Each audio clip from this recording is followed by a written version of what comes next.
Ok, bien hermanos, vamos a comenzar, ¿verdad? Ok, estas son mis diapositivas para la introducción. Vamos a ver lo que se llama la narrativa histórica del Antiguo Testamento, ¿verdad? Y hay hermanos que ponen mucho atención en esto, porque en la Biblia y en el Antiguo Testamento no nada más tenemos historias. Las narrativas le llamamos a algo que es una historia que se cuenta. Pero en el Antiguo Testamento no nada más tenemos narrativas, sino que también son historias verídicas de hechos reales, ¿ok? Entonces, esta es una característica de lo que tenemos en el Antiguo Testamento, que tenemos narrativas históricas del Antiguo Testamento. El libro que uso, ¿verdad? Para esta clase es bueno, porque es algo que también doy en el instituto. Permítame tantito, como que no quiere funcionar mi puntero. Pastor, Dígame, hermano. defíname lo del narrativo. Los narrativos son historias, ¿verdad? Que se cuentan, son historias que se cuentan. Y le llamamos narrativos históricos porque las historias que se cuentan son de personajes reales y de hechos reales. ¿Ok? Entonces, eso es lo que le llamamos una narrativa. Ahora, hermanos, aquí, el material de donde yo saco esto es un libro, ¿verdad? Que publicó un hermano que se llama Joe Linares. Este libro se titula Proclamando las historias de Dios, cómo predicar los narrativos históricos del Antiguo Testamento. Y este libro en verdad es un libro, he traducido muchas notas para mi clase de exégesis, y si prometen leerlas también se las puedo pasar, ¿verdad? Ok, bueno, vamos a comenzar. No está sirviendo mi puntero, creo que ya murió. Creo que ya murió mi puntero.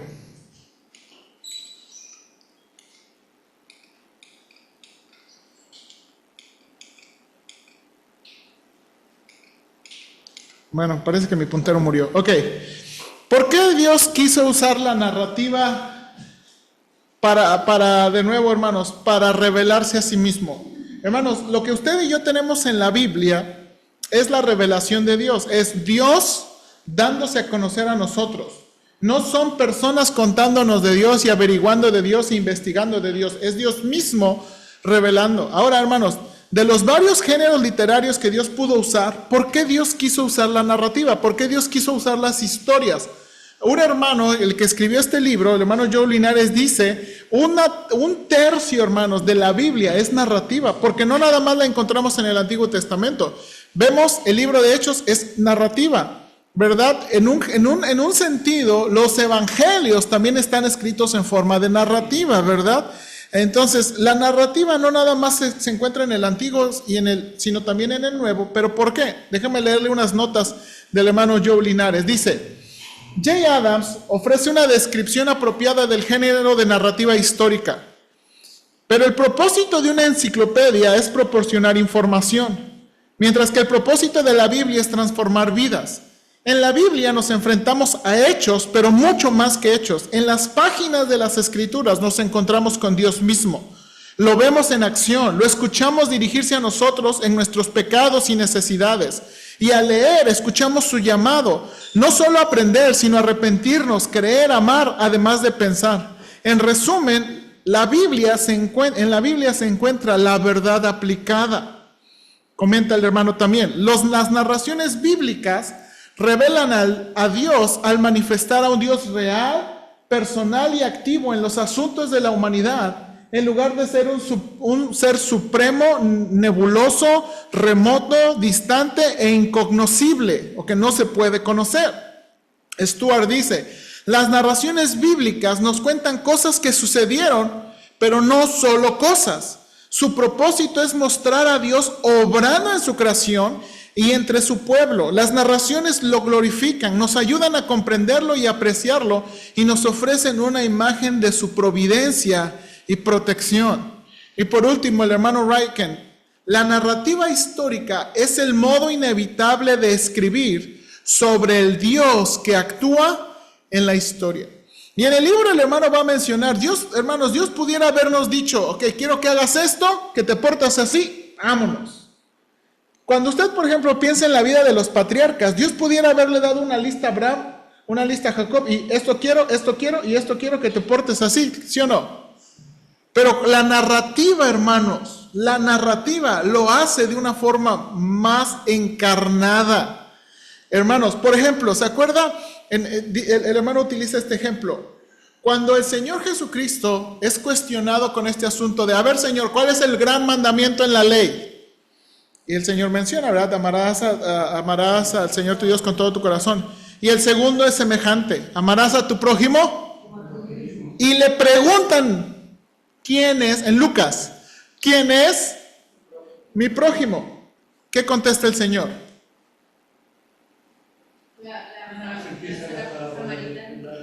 La parábola del buen samaritano. ¿Por qué usó una historia? Para que entienda la gente. Okay, pero ¿por qué una historia? ¿Por qué no le decía la persona más cercana a ti? El Señor le podía haber dicho, ¿verdad? Él lo podía, ¿cuál es tu prójimo ahorita? La hermana Patti. Tu prójimo hermano Ortega, la hermana Jazmín. Su prójimo hermana Margarita, la hermana Saraí. El Señor pudiera haberle contestado, no, pues ahorita es la persona cerquita a ti, así es que hazle bien. Pero la parábola da más claridad acerca de qué es lo que debo de hacer yo con mi prójimo. Te ayuda a pensar más allá de solo la regla. Exactamente. Hermanos, la narrativa tiene la idea y tiene el propósito de experimentar la historia, oler la historia, hacernos reaccionar no nada más a nivel intelectual, sino a nivel emocional. Ahora, ¿no? Bueno, y de nuevo, y el Señor contó una historia con un tinte muy peculiar, porque la persona que ayudó en esa historia es un enemigo, ¿verdad?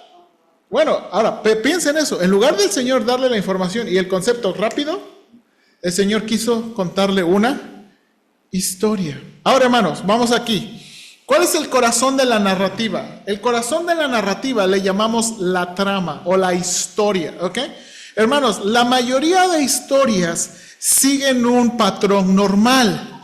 ¿Cuál es el patrón normal de una historia? Una historia comienza, tiene un conflicto, ¿verdad? El conflicto asciende hacia una clímax o resolución y después va y hace un desenlace, ¿ok? Así se cuentan las historias. Ahora, hermanos, esto no nada más es propio de la Biblia, esto es propio de la comunicación humana. Cuando hay historias, cuando contamos historias, las contamos de esa manera, ¿ok? Tenemos una introducción, hay un conflicto, un problema, una necesidad, avanza hacia un clímax, resolución. Ahora, el clímax y la resolución, hermanos, ¿verdad? Y el final no son Disney.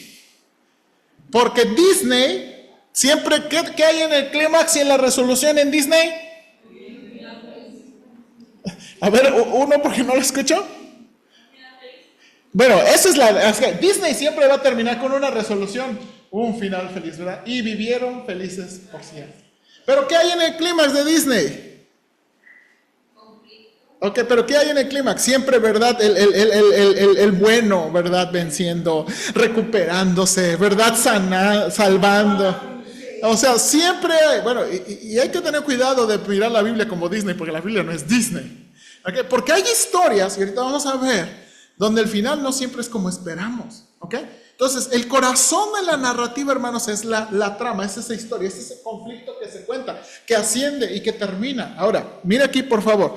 El hermano comenta, todas las narrativas son unidades completas que constan de un inicio, un desarrollo y un desenlace, organizadas en un orden temporal y causal para expresar un mensaje unificado. El motor de la mayoría de las narrativas es algún tipo de conflicto introducido al principio que progresa hacia un clímax o crisis y luego avanza hacia una resolución y una conclusión. Casi todo en una narrativa histórica está vinculado de alguna manera al conflicto central de la trama. Entonces, una de las maneras en que, como vamos a estudiar vamos a tratar de encontrar conflictos, necesidades, problemas, para identificar las unidades de la trama. ¿Ok? Ahora, hermanos, los tipos de conflicto. 3 de los tipos de conflicto más comunes en las narrativas bíblicas son el conflicto en el ámbito moral y espiritual. Una persona lucha con el Señor y su palabra. Ese es un tipo de conflicto. Un segundo tipo de conflicto es el conflicto entre personajes, ¿ok? Uno con otro, ¿verdad? Peleando o luchando con algo. Y el tercer tipo de conflicto es el conflicto contra una adversidad física, algo que ha venido, ¿verdad? Ya sea hambre o alguna discapacidad o algo, ¿ok? Ahora, los conflictos, hermanos, llevan a tomar decisiones. Y hermanos, ahí es otra cosa importante. Dios, de nuevo, el Dios del cielo se revela a través de los narrativos. Él es el personaje principal, ¿verdad? Pero Él utiliza a estos personajes humanos para ayudarnos a ver, hermanos, las decisiones, cómo se ven las decisiones. Porque, hermanos, una cosa es ver las decisiones en papel, ¿sí o no? No firmamos ahí en la pobreza y en la riqueza, en salud y en enfermedad, ¿sí o no? Se ve bonito, se pronuncia bonito, pero ya la media hora, pero ya la media hora, ok, ¿verdad? Entonces, ok, ese es el asunto. Ahora, las decisiones, dice aquí el hermano. La trama de la narrativa histórica brinda la oportunidad de tomar decisiones espirituales y morales. Cada circunstancia se convierte en una ocasión para servir a Dios o rebelarse contra Él. Este es el verdadero quid de la cuestión. Es importante discernir la relación entre el conflicto externo y el conflicto espiritual, ¿ok? Ahora, la Biblia, hermanos, contiene una multitud de tramas, ¿ok? De nuevo, esas historias que se cuentan. Por ejemplo, hay historias trágicas, ¿ok? Hay una trama trágica. La trama trágica es aquella en la que el protagonista, al principio un buen personaje, comienza en una posición exaltada u honorable, pero debido a una decisión equivocada termina en desgracia y pérdida, ¿ok? ¿Verdad? Una trama cómica, ¿verdad? La trama cómica es una historia en forma de U que comienza con prosperidad, desciende a la tragedia y asciende de nuevo para terminar con un final feliz. Dice el hermano José, Ruth, Job, ¿ok? La trama heroica. La trama heroica centrada en la vida y las hazañas del protagonista. Samuel tiene mucho de eso. Y Samuel, ¿verdad? Algunos lo catalogarían como una epopeya. ¿Qué es una epopeya? Es una historia heroica a gran escala que abarca muchos episodios y personajes. Una epopeya a menudo, ¿verdad?, tiene un tema nacionalista y describe la época de una nación a medida que avanza hacia una misión importante. Éxodo, Josué, David, ¿ok? No nada más sus vidas ilustran al personaje, sino también la nación. Por ejemplo, hermanos, si uno quisiera saber la historia antes de la revolución aquí en México, si le dieran a escoger un personaje para describir la historia de México antes de la revolución, ¿a quién le diría? ¿Revolución mexicana? Sí, de la revolución mexicana. Santana. ¿Ok? Santana, yo estoy pensando en otro. Y a lo mejor usted no sabe nada de historia, pero es una buena pregunta. Bueno, es un poquito más para atrás. Juárez. ¿Eh? Yo estaba pensando en ese. Porfirio Díaz. ¿Eh? Porfirio Díaz ya fue el resumen de la zona. Antes dice que No, yo dije antes de la revolución. De nuevo, ¿quién causó la revolución? Porfirio Díaz. Entonces, acuérdese que... era la causa de la revolución. Por eso, la causa de la revolución fue Porfirio... A ver, ¿sí saben lo que estamos hablando? Bueno, eso es muy interesante. Sí. Hermanos, bueno. Y estoy hablando de eso. Si tuviéramos la oportunidad de leer un personaje para entender un tramo de historia, eso es lo que haríamos. ¿Ok? Ahora, entonces... ¿Sí? Bueno, y ahorita vamos a hablar de los personajes. Otra es la trama punitiva. La trama punitiva es aquella en la que el personaje antipático sufre un resultado adverso como consecuencia de su maldad, como Jezabel, como Acab, como Absalón, ¿ok? De nuevo, no todas las historias terminan como Disney, ¿verdad? Pues sí, parte de la historia de Judas, ¿ok? No todas las historias terminan con finales felices. Hay historias que están mostradas a propósito para enseñarnos el juicio y el castigo de Dios, hermanos, ¿ok? Y también una trama patética o negativa. Es una trama patética o negativa en la que se emplea la sátira, que esto es como una burla intencional para impartir justicia heroica o justicia poética al protagonista, Jonás, Amán en Esther. ¿Se acuerda? O sea, se utiliza ese tipo de ironía y esta es la manera en que... Ahora, hermanos, Dios está usando esto, de nuevo, para revelarse y verlo en acción. Porque una cosa, de nuevo, uno puede tener una enciclopedia y un libro, pero una historia, hermanos, nos envuelve, ¿ok? Una historia nos atrapa, y esto es lo que encontramos en el Antiguo Testamento. Ahora, y llegué a la última diapositiva para hacer el ejercicio, porque quiero los siguientes minutos. La trama está constituida por escenas. Hermanos, en el nivel más básico, cada escena contiene un escenario, contiene personajes, y alguna forma de interacción, algún diálogo o acción, ¿ok? Entonces, lo que vamos a hacer ahorita, aquí en Primera de Samuel, no sé qué pasó aquí. Ok, le voy a dar una hojita de Primera de Samuel. Ok, ahora, lo que acabo de hacer en la hojita de Primera de Samuel es, yo separé el texto, ese texto de la Biblia, lo único que añadí es cuando habla el narrador, ¿eh? Porque siempre las historias del Antiguo Testamento se escriben en tercera persona. Hay un narrador escribiendo de alguien. Ahora sí, ¿qué para todos? Porque no trabajo en pareja.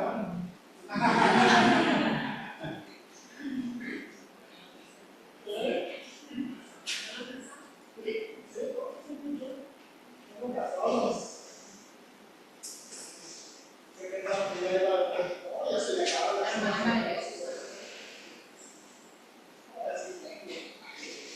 Ok, entonces lo que vamos a hacer es esto.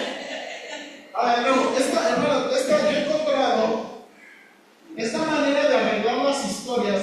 Ay, hermanos, estoy ya gestionando para ver si podemos comprar una impresora a color, aprovechando, ¿verdad? Porque, de nuevo, esta forma de acomodar la narrativa. Ahora, mire aquí, esta Primera de Samuel, el texto que tiene es este. Déjeme compartirle pantalla. El texto que tiene ahorita es este, donde estoy marcando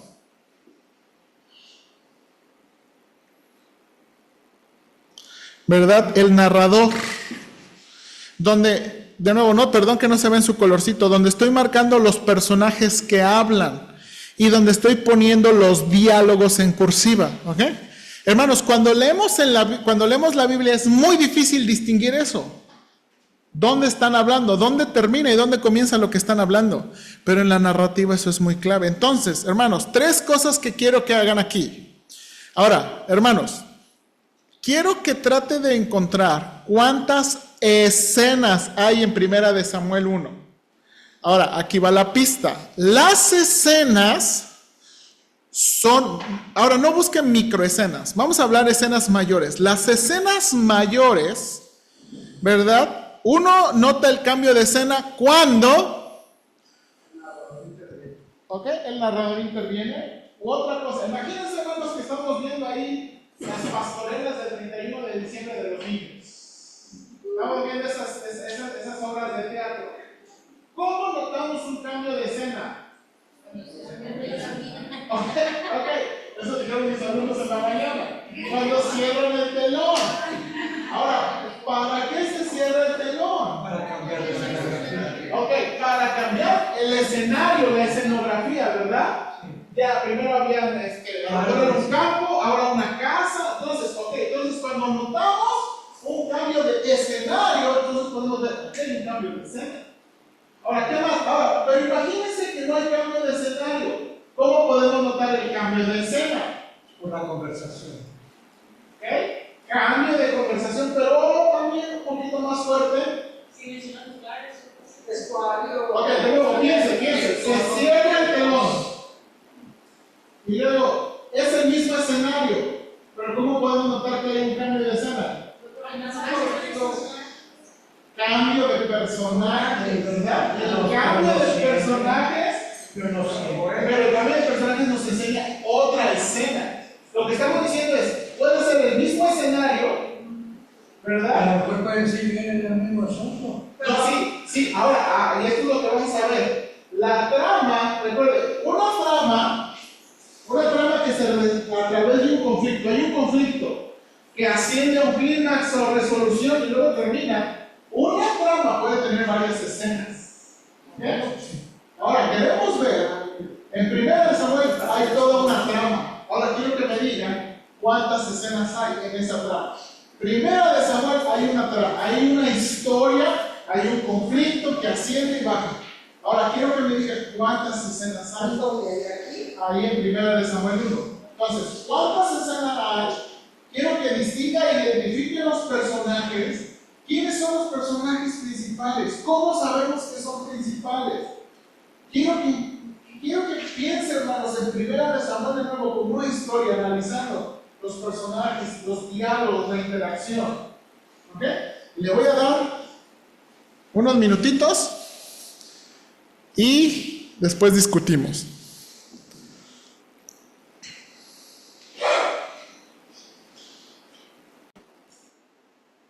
Ok, continuamos entonces. Ok, ¿cuántas escenas alcanza usted a distinguir en 1 Samuel 1? A ver. 5. ¿Cuántas? Yo creo que son 6. Ok, Ana dice que son 6. Jazmín son 6. 6. Yo tres. 3. 5. 4. 5. Ok, a ver, vamos a empezar con los de múltiples. Ok, Ana, ¿de dónde la primera? ¿Por qué son 6? Yo sí me fui por lo que el narrador explicaba ciertos acontecimientos. Y Ok, digo, descríbeme, ¿cómo notas que son diferentes escenas? ¿Dónde ves una escena? ¿Dónde ves otra escena? ¿Dónde ves otra escena? por ejemplo, empieza diciendo que está con su marido y le pregunta qué quiere. Y luego se va. Eso es otra. Ok, Y luego dice que ya estaba en el templo. ok, Y luego ya dice el día siguiente. ok, Y luego, después de que subieron ok, a hacer un sacrificio acostumbrado de su boda. ok. Y el último se quedó a recetar. Ok, bien. Ok, lo que creo que Ana hizo lo de una división de microescenas y no está mal, ¿ok? No está mal, ¿ok?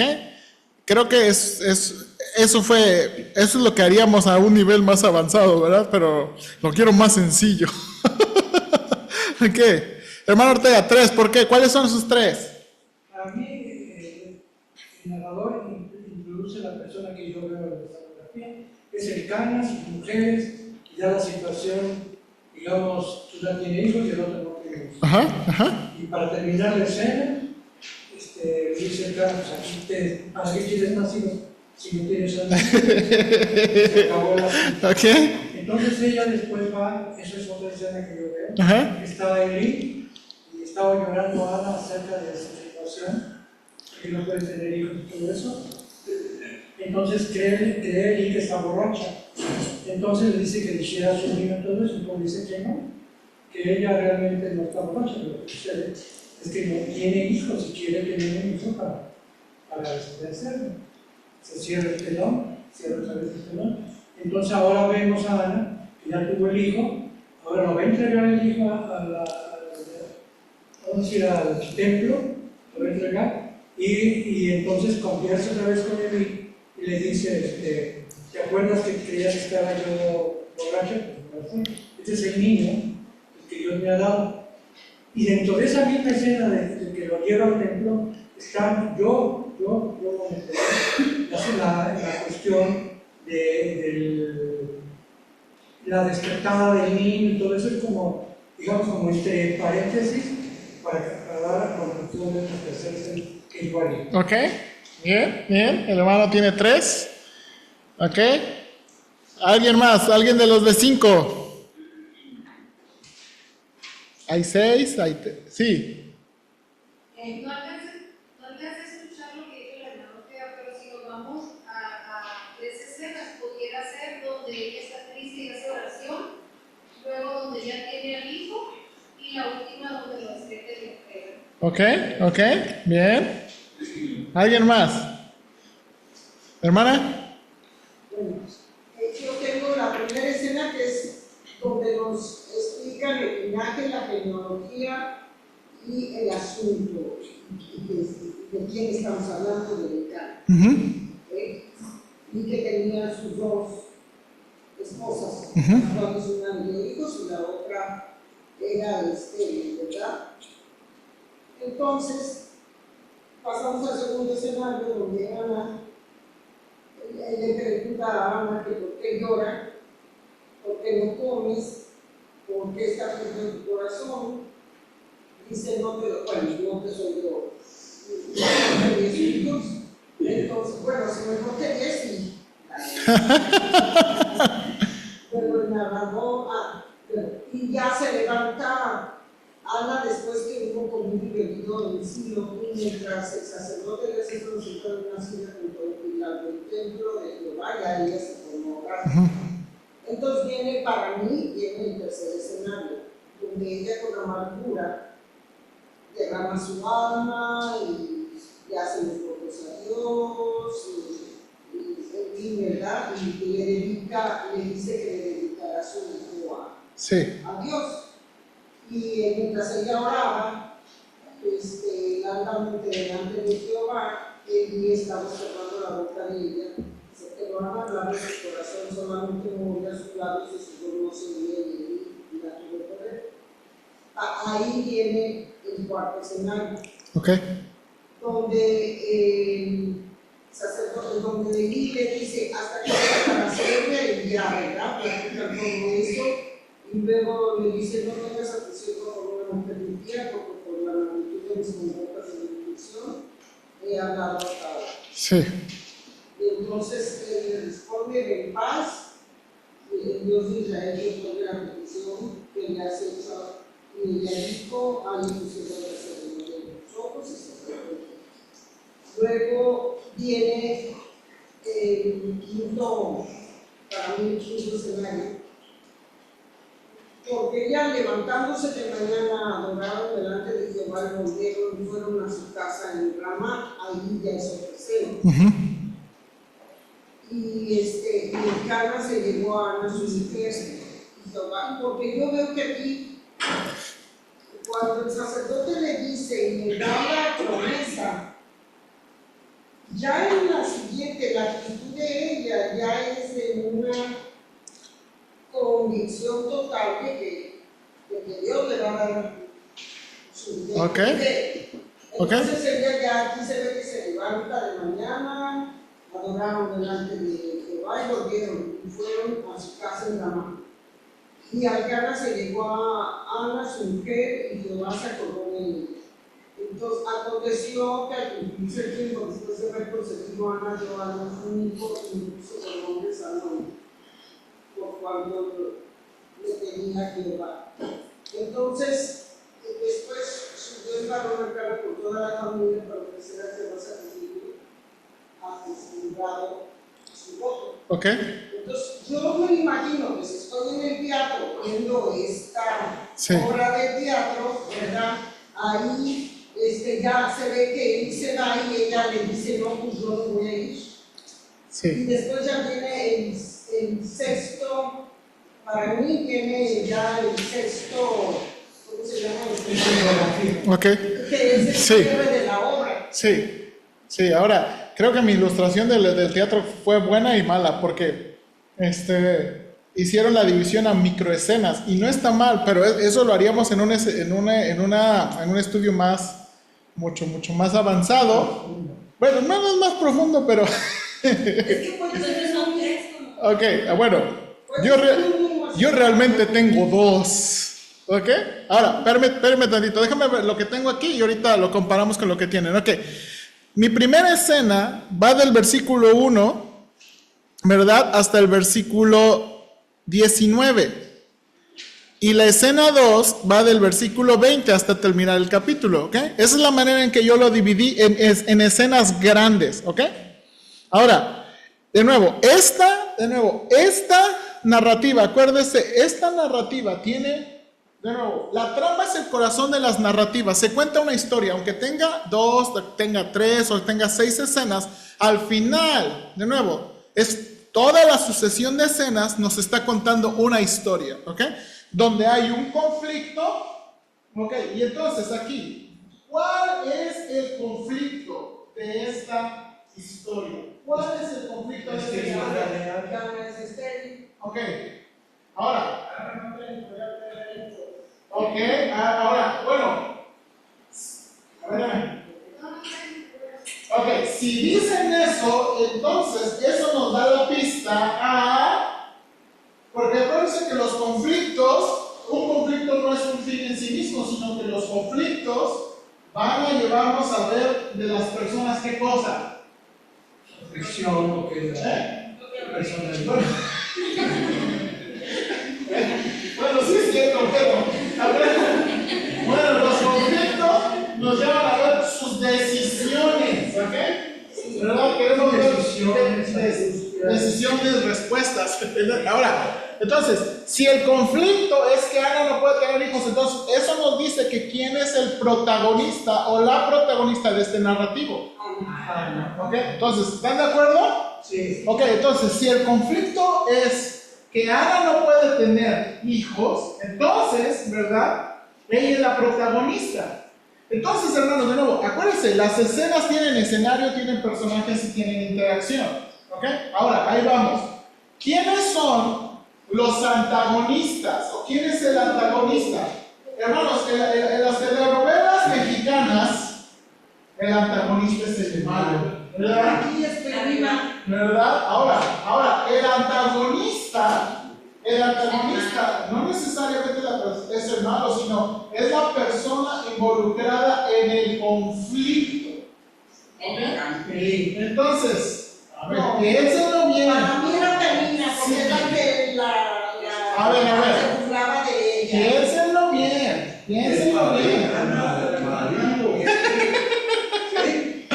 Ok, ahora. En esos tiempos era una mujer muy buena. Ahora. Porque en estos tiempos de ahora, como mi abuelita, le voy a decir que yo soy mejor que 10 hijos. Mi abuelita le voy a decir, eres peor. Eres una...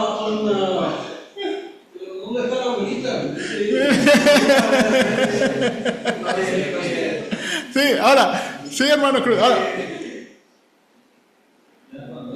Eres una molesta más que 10 hijos. Sí, ahora, hermanos, ok, ahora noten esto. Ok, Se llamaba su marido. ahí vamos, espérenme, porque ya están especulando. Ok, ahora, vamos a ver aquí. Ok, de nuevo, tenemos escenas. Ahora, una manera, de nuevo, algo que les di ahí, y por eso me gusta mucho usar esta herramienta de dividir los narrativos, es ¿quiénes son las personas que hablan más? Porque de nuevo, tenemos un protagonista, y debemos tener un antagonista, y debemos tener personajes secundarios. Hermanos, los personajes secundarios son los arbolitos o las personas que salen así, que no se dice mucho de ellos, se mencionan o tienen una participación mínima, ¿verdad? Entonces, ¿quiénes son las personas que hablan más en estos narrativos? Bueno, sin contar el narrador, ¿no? Ana, el Cana. ¿Cuántas veces habla el Cana? Entonces, aquí, bien hermanos, aquí una cosa interesante. El Cana,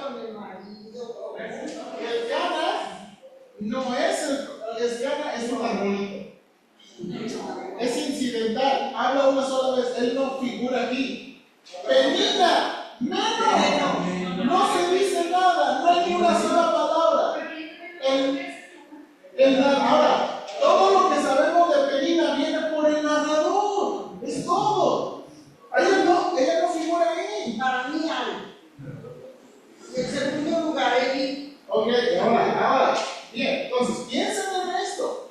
Si ustedes dijeron, si el conflicto es que Ana no tiene hijos, ¿quién está causando el conflicto? ¿Elí? Sí. No, ¿Elí? Dios. Porque ella es estéril porque Dios, hasta que Dios quiere y se acuerda de ella, le da unos hijos. Pero se supone, pero ¿lo ves aquí en el libro? Sí, ahí dice, No.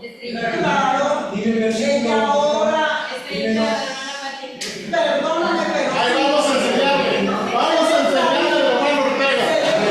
Ok, ahí va. Ahí vamos. Ok. Noten. Noten. Ahí voy. Ok, hermanos, ahora noten. A mí me gusta mucho hacerlo así de colorcitos para ir más o menos describiendo. Entonces tenemos el narrador. Ahora, note esto. Esta historia es largamente introducida por el narrador. ¿Ok?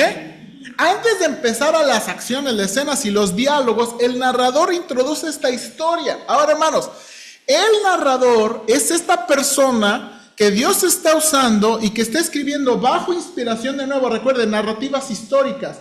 Una historia real, ¿ok? Comienza con la introducción, un varón de Ramataim de Sofí, Efraín, tiene 2 mujeres, ¿ok?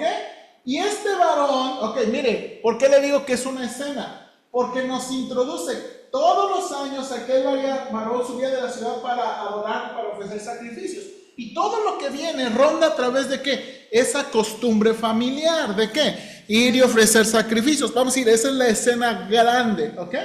Ahora, dice aquí, ¿verdad? Ahora, Jehová de los ejércitos en Silo. Esta es la primera vez en todo el Antiguo Testamento que aparece ese nombre de Dios. Jehová Sabaoth o Yahweh Sabaoth, ¿ok? Eso va a ser interesante en el desarrollo del libro, pero eso lo vamos a ver con más atención, ¿ok? Ahora, también el narrador dice que estaban Elí, Ofni y Finés, sacerdotes de Jehová. Y describe, hermanos, note aquí, describe, ¿ok? La práctica regular, ¿verdad? Llegaba el sacrificio, el Cana le daba, ¿verdad?, a sus hijos, pero a Ana daba una parte escogida porque amaba, ¿qué? A Ana. Ahora, mire el narrador. Aunque Jehová no le había concedido tener hijos, el narrador nos está diciendo que este asunto viene de Dios. ¿Okay? Ahora, note aquí. Ahora, este es el narrador. Y su rival la irritaba, enojándola y estremeciéndola. Y otra vez vuelve a repetir. Porque Jehová no le había concedido tener hijos. Entonces, el narrador 2 veces les dice que este asunto de no tener hijos es un asunto ¿de quién? De Dios. Y sí, porque Penina podía tener y él, el marido, o sea, quiere decir que ni él es estéril ni Penina. Bueno. Entonces aquí el estéril era él, Ok. eso solo viene de Dios. Ok, ahora, bien, eso es una buena observación. Ahora, dice, así hacía cada año. Entonces nos está repitiendo un patrón que de esta familia está pasando. Y entonces, hermanos, el narrador nos viene a contar algo muy particular. Esto se hacía cada año, el mismo asunto, ¿verdad? Los chiquitines creciendo, primero traía uno y luego traía otro y luego traía otro y a nadie, ¿verdad? Entonces, pero de pronto el narrador nos introduce, ¿verdad? Una escena o un periodo más particular. Y Ana y el Cana, su marido, le dijo, Ana, ¿por qué lloras? ¿Por qué no comes? ¿Por qué está afligido en tu corazón? ¿No te soy yo mejor que 10 hijos? ¿Ok? Esto comienza a pasar sin advertencia, ¿no? Y luego, el narrador dice, y se levantó Ana después que hubo comido y bebido en Silo, mientras el sacerdote Elí estaba sentado en una silla junto a un pilar del templo de Jehová. ¿Ok?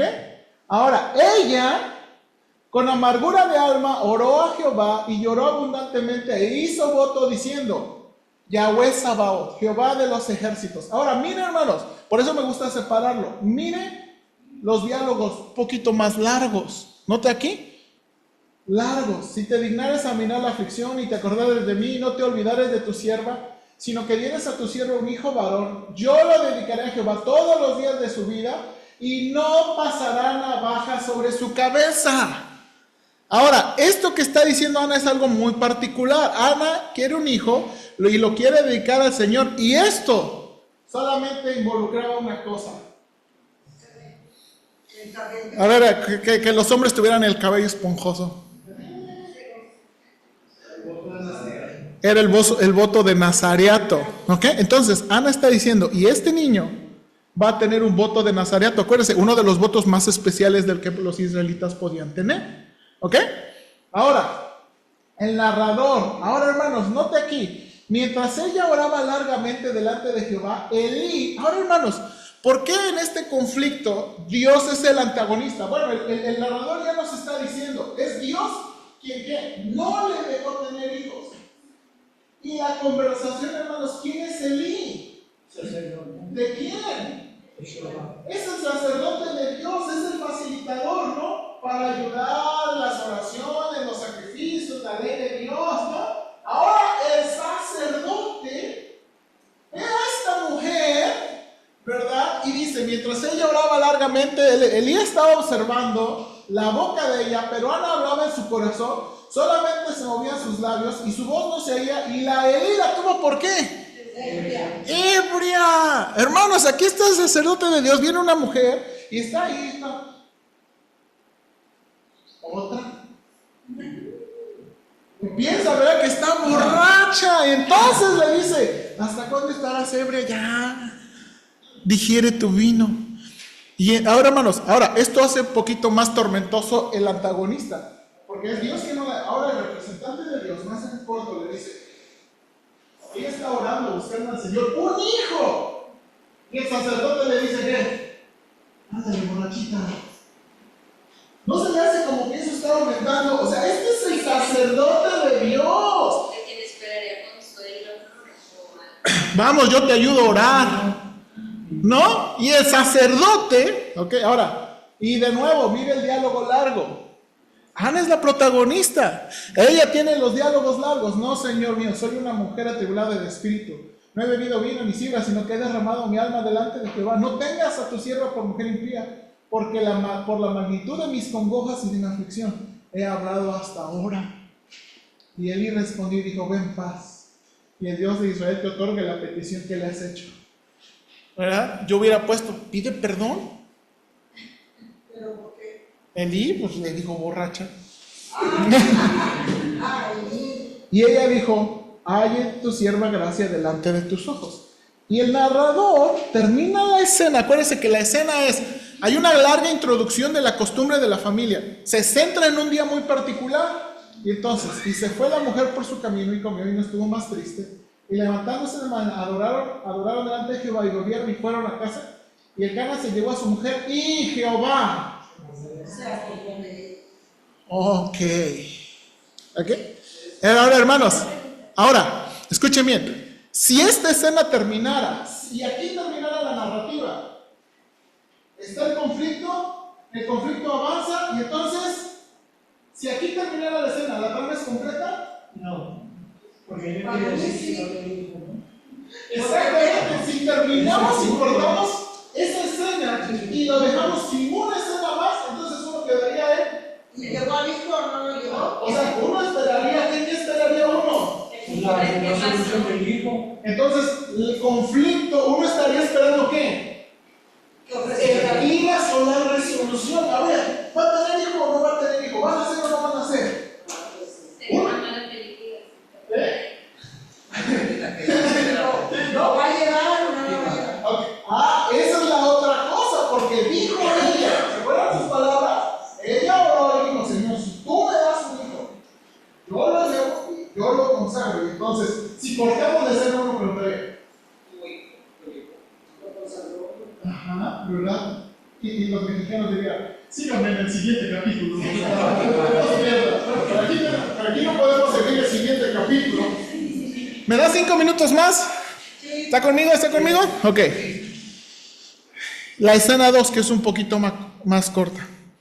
Aconteció que al cumplirse el tiempo, y uno preguntaría, ¿cuál tiempo? Exactamente. Después de haber concebido, Ana dio a luz a un hijo y le puso por nombre Samuel. Ahora, el nombre es muy significativo. Samuel en hebreo es Dios oye. Es el verbo de donde viene Shema, de oye, ¿verdad? Es Dios oye. Samuel significa Dios oye, diciendo por cuanto lo pedía Jehová. Ahora, narrador, después, hermanos, ahí cometí un error ahí en sus, por aquí, creo que separé algo, ahí usted lo va a notar. El narrador, después subió el varón Elcana con toda su familia para ofrecer el sacrificio acostumbrado y su voto. Otra vez ronda esto de qué?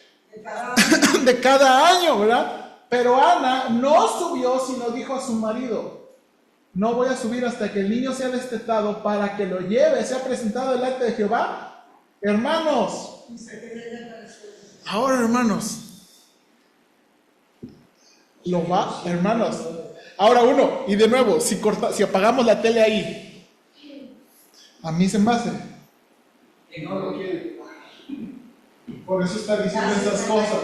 Ahora hermanos, ¿a qué edad los destetaban? eso es mi siguiente pregunta. ¿A qué edad destetaban a los niños? 5 años, 7 años. Bueno, Entonces ella no es a propósito, porque 7 años iba a tener ahí con ellos. hermanos, No tenía que bajar a los 20. los libros de las culturas judías dicen que más o menos la edad mínima era como 4, que podía ir de 4 a 7 años.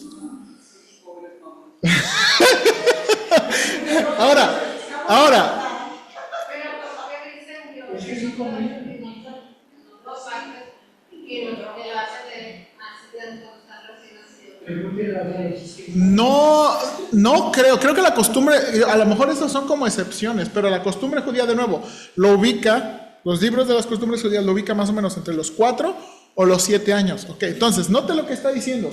Lo voy a tener conmigo 4 o qué? O 7 años, ¿no? 4 o 7 años. Y Elcana, su marido, le respondió. Ahora, mire Elcana, haz lo que bien te parezca, quédate hasta que lo destetes solamente. Ahora, mire aquí las palabras de este hombre: que cumpla Jehová su palabra. Ahora, aquí la traducción está un poquito rara, porque la idea es que cumplas tú, Ana, tu palabra a Jehová. O sea, Elcana está diciendo. Ahora, hermanos, de nuevo, a veces pensamos muy mal de Elcana, pero de nuevo, hermanos, venimos del tiempo de los jueces, y este es un hombre que regularmente lleva a su familia al sacrificio. Él no está en Silo, él vive en una ciudad de al lado, y él está llevando cada año, hermanos. ¿Qué le dice eso de esta persona? Fiel a Dios. Okay, está intentando, hasta lo que nos deja ver el narrador. ¿Verdad? A lo mejor sí uno diría, pues a lo mejor hiciste un comentario un poquito inapropiado al principio, ¿verdad? Pero este es un hombre que está llevando a su familia cada año.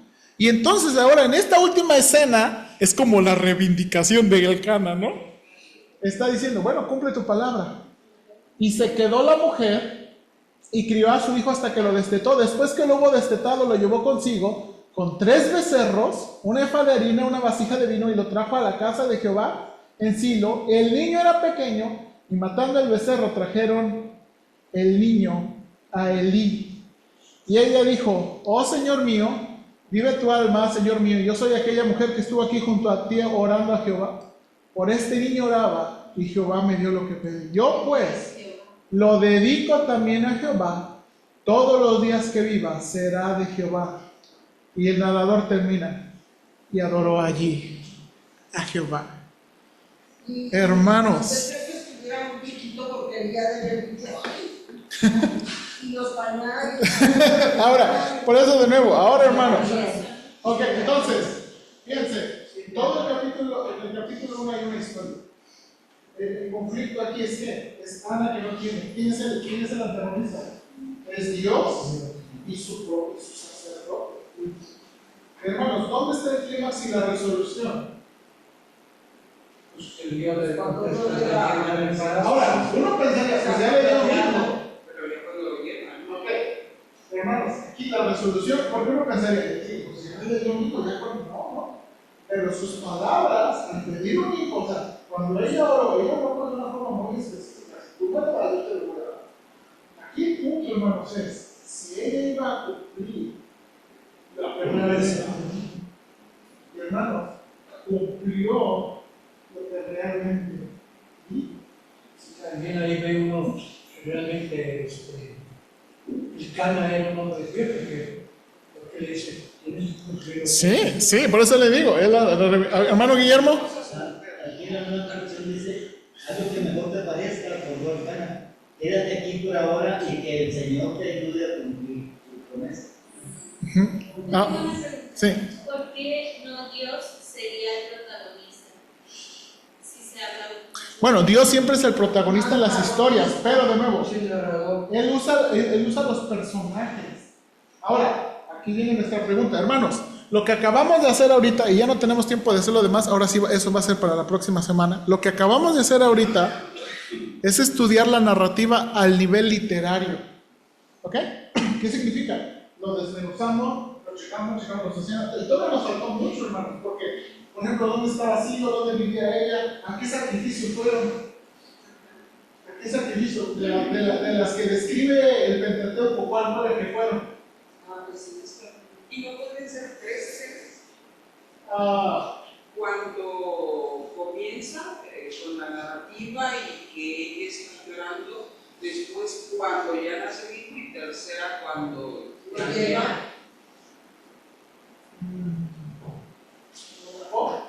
Bueno, no, es que, por ejemplo, lo que ustedes hicieron en los errores, esos realmente pudieran ser escenas. Solamente que, de nuevo, a veces hay que. Una escena necesita tener escenario, tener personajes y necesita tener interacción. Aquí el punto es que si tenemos escenario y tenemos personajes, pero la interacción no es suficiente, realmente no tenemos una escena como tal. O sea, debe haber alguna interacción, ya sabes, alguna acción, algún diálogo. Ahora, hermanos, lo que hicimos ahorita nada más fue hacer, lo único que estamos haciendo es el estilo literario. Ahora necesitamos ver, Dios nos está dando una historia, ya sabemos, hermanos, esto que acabamos de hacer nos está ayudando para saber que el asunto se trata de Ana, el asunto es un asunto con Dios, y Ana está cumpliendo. Ahora eso, ¿qué nos enseña a nosotros? ¿Por qué Dios tiene esa historia? Y ese es el nivel teológico.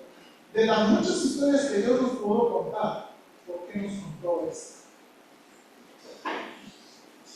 Como las novelas, las cosas que incluyeron ¿qué dijo Penina cuando tuvo hijo? No, pues. Ya, Ya,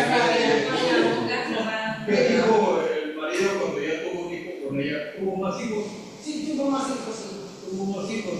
Luego, es muy interesante ver cómo Dios maneja todo el tinglado para sacar un proceso que él necesita. Y para callarle la boca, pero. Ahora, si se da cuenta, y bueno, ya. Ahora, los hermanos ya están eso es el nivel teológico. Ahora, eso es lo que vamos a continuar. Ahora, hermanos, pero lo que acabamos de hacer es muy útil. ¿Por qué? Porque, hermanos, mire, aunque fue broma y lo hicimos medio chusco, pero a veces hay sermones que hablan un montón del Cana. A veces hay sermones que hablan de Penina. Y cuando interpretamos a nivel literario, ¿dónde? ¿Y el Cana? Exactamente, y por eso el punto de la narrativa es realmente interpretar la historia como Dios quiere que la leamos, no como, ay, es que siento, o es que no, como Dios la está queriendo que la entendamos. Sí, porque nosotros nos llama por, ay, esa Penina. ¿Ok? Sí. Bien. Vamos a orar. Pero no es Penina tener hijos. ¿Por qué? Porque dice, no todo el poder de hijos. Puede ser. No dice. Pero es una buena conjetura. Ok. Bien, vamos a orar. Señor, gracias te damos por este ejercicio que acabamos de hacer, y esta es una de las cosas que acabamos de demostrar, que las historias no son historias nada más para mostrar datos. Uno puede entender, encarnar, compararse, reaccionar emocionalmente a través de las cosas que están escritas. Y aunque nos faltó tiempo para ver el nivel teológico, esta historia no es cualquier historia. Y Señor, esto es muy interesante porque el contexto que nos está dando es que Dios puede levantar un juez y sacerdote de cualquier familia. Y aquí hay una mujer atribulada y una mujer que te necesita y que tú estás contestando. Y todavía nos faltó ver otro detalle más en la narrativa que nos va a guiar a la interpretación de nuevo de lo que tú estás queriendo hacer. Señor, ayúdanos de nuevo. Es nuestro deseo, o es mi deseo como pastor, enseñarle a los hermanos a luchar, ¿verdad?, por entender las narrativas así como tú nos las diste, ¿verdad?, para poder interpretar y saber qué es lo que quieres. Por cómo esta historia forma parte del mensaje de toda la historia de Samuel y cómo ella nos va a ayudar a tomar buenas decisiones, a reaccionar correctamente en nuestra propia vida. Ayúdanos, por favor, en Cristo Jesús. Amén. Bien, hermanos, Dios les bendiga, gracias. Fue una buena... perdón, sí, ya ven que sí. Vamos a recoger nuestras ofrendas y sí, cuando usted no está, la verdad se me olvidan. Vamos a recoger... Sí, porque... Bien, vamos, hermano Ortega, pues ore una vez más por las ofrendas y porque Dios nos lleve con bien a la casa, por favor. Señor, y Dios damos gracias de que ahora podemos conocer más de tu persona y ayudar en congregar con el propósito de dar gloria a tu nombre. Recibe ahora para el santo la costumbre, enséñanos cómo administrarlo, cómo dar gloria a tu nombre, este edificio, y sobre todo, Señor, gracias por tu bello, que vamos a la diversa de nuestras cosas sin problema, sin tiempo, que nos guardes y nos des un día para amanecer el día de la unión, para agradecer a tu venir, y Cristo Jesús es nuestro. Amén.